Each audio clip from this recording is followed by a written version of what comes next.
Wells Fargo is the second largest US bank and focuses on retail and corporate lending as well as transactional banking. Now, we could have talked about JP Morgan, we could have talked about Bank of America, we could have talked about Citibank, but the reason I talk about this one is because it's had the drama with cross-selling and it looks cheap relative to the others. Market cap $258.8 billion, trades on a PE of 13 and a dividend yield of 2.9%.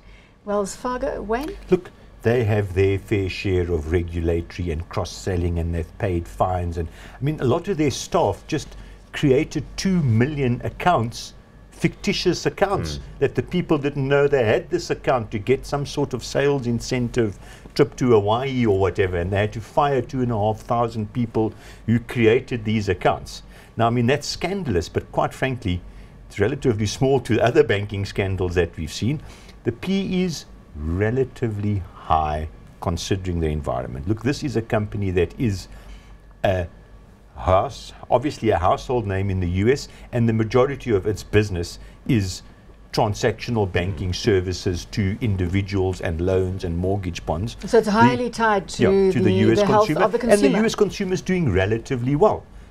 Commercial side, in other words, business side is quite small, and then their investment stroke, financial advice stroke, insurance is the third arm, but that's significantly smaller than the rest of it. So this is a little bit of a proxy for the US consumer. It's well capitalized. It has actually quite a good return on equity and return on assets. It's actually quite high. It seems to be have recovered totally from the 2008 crisis. They were one of the better banks, if you like to put it that way. Paul, I just want to get the share price graph back up. If you can talk to me there. It's a 5-year there. chart rather than a 10-year chart, which would reveal the financial crisis. But that slump there in 2016 was because of the cross-selling incentive debacle to which Wayne is referring. For reference purposes, they have about 80 million customers, so they were, misdemeanors.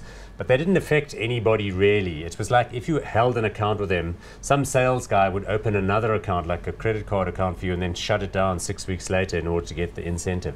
Sounds a bit bizarre, but it's not really all that significant to future earnings. It's a reputational issue, and I think they're going to come through from that.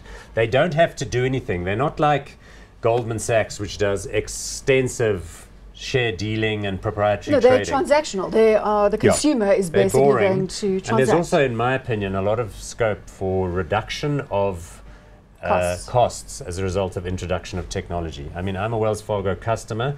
Instead of going into the branch like most Americans and writing checks, you can use the online mobile app now and do payments. They've got a lot to learn.